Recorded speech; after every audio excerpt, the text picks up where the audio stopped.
I'm coming in because I want to talk about objections. And a lot of you that know about sales or have even had a taste of sales, most of the people, the way they teach you to do it, they say, hey, get out there, establish a rapport, ask them questions, kind of do a needs assessment.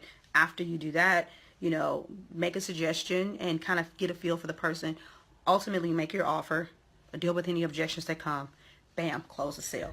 And I want to challenge that thought process because I teach something different and I see it's very effective. And I call it obliterating objections.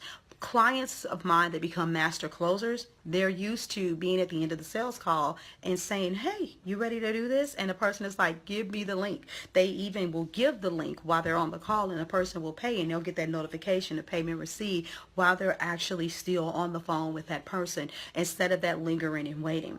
And I want you to think about something. If you have this conversation, let's think about it. It starts off mediocre and it kind of warms up, and it's building the rapport. And so many of us believe that rapport is just that first part of engagement in the sales conversation, but it's actually woven throughout the entire conversation. But pretty much, what do you do? It's like, oh, I'm going to ask you about your kid, your dog, your business, and get to know you, tell you a little quirky fun fact about me. Now that we've kind of broken the ice, let's have a little conversation about business, get into the business conversation, get an idea if they need you. Then, you make the offer. And as you're talking about what you do, you're excited because most of us like to talk about what we do. And then all of a sudden it's like, okay, you have any questions or any potential objections? And then you allow the energy to shift. And it's like, oh, so now we got to deal with the ugly stuff, the nasty stuff, the stuff that's going to take the energy and make it decline. Well, guess what? Even though you may be able to stand up to any objection that they have, which that'll turn you on a little bit, you're manipulating your own energy. And when it's time for you to say, here's this offer that I have, and I don't care whether it's $200, $2,000, or $20,000, you've worked so hard.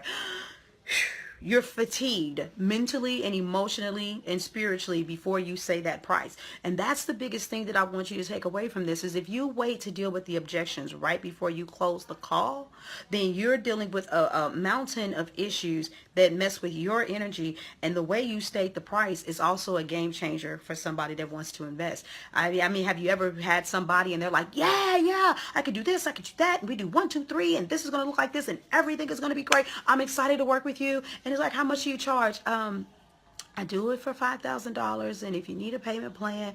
And when their energy shifts, subconsciously or consciously, you begin to wonder, like, so are they going to offer me a deal? Are they confident in their price? And that hesitation will put the potential buyer in a spot of like, okay, are they confident in what they do or not? And if you're overly confident and you're overcompensating for, oh, I charge $5,000 for this, and then it's kind of like, okay, you really attached to the money. And so how do you find that balance to be in an even keel or to have, excitement and enthusiasm for the person? So you're like, man, we're going to do this, and it's only $5,000. It has to do with everything that's built up to the point when you get ready to close.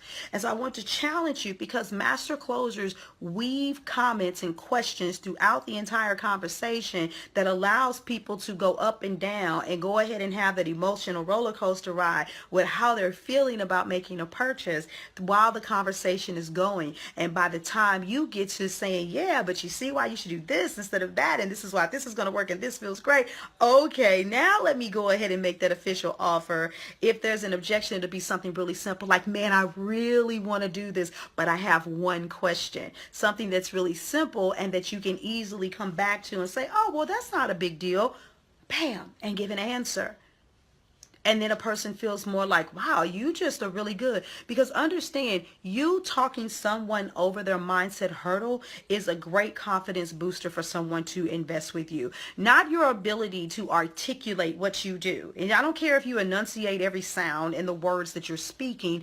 The way that you move a person through a mental process builds their confidence. And please understand, there are always objections that have to be dealt with. I'm just trying to get you to realize that you don't need to wait till right before you talk about the money to start dealing with the objections.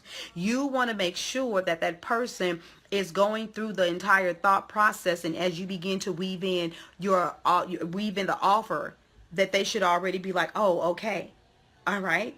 So even the money, the time factor, you know, my capabilities, your ability to help me, bam, we can do this. So what level of comfort are you giving people? How are you handling the conversation with sales when you talk to them? Because what you do to them is going to emotionally move them to say yes, or not move them at all to say maybe, which technically is a long-winded way of saying no. It's a two-syllable no, maybe. We don't want the long-winded no, right? So that's my tip for you today. Love to hear your discussion around this. Some of you, you're watching, you're coming back, you're watching the videos, and you're listening to me and what I'm saying, and you hear my expertise centered around sales. If you have a high ticket offer, you have a $2,000 offer plus, I want you to think about this. If your brand is strong, your marketing is good, your packages are solid, you're comfortable with your price, you're even pretty good with getting leads, and you hop on the phone and you have a lot of calls on a consistent basis, but you are, you know, lucky if you close 1 or 2 people for every 10 conversations. It's not the people and their unwillingness to invest. It's your sales conversation. And I would love for you to join me in the mastermind. Go to augustcrenshaw.com/slay sales and just sign up and fill out an application so that we can talk. And if we talk and it doesn't fit for you, then that's fine. I'm not a pressure seller. I don't use bully tactics, nor do I teach anybody to do that. I don't manipulate you and let you know, oh, that price is gone now, darling, unless the price really is just gone, you know? And so I want to invite you to have a conversation with me. Some of you that follow me, you're like, August, I don't have anything like that. But you know what? In order for you to get to that place, hey, Christy, in order for you to get to that place where you have that high ticket offer, you need to be able to have those conversations even around your lesser offers. So whether you're going, you know, maybe $97 to $100, then for those of you that are wrestling through that, then join me in the Business Mastery group, because inside of that group, we're taking the conversation deeper to talk about what this actually looks like. So you got 2 different types of people that follow me. My hardcore go-getters who have offers $2,000 and above, who have a solid brand, have a solid marketing strategy. You get you some leads, but you kind of hit or miss with closing.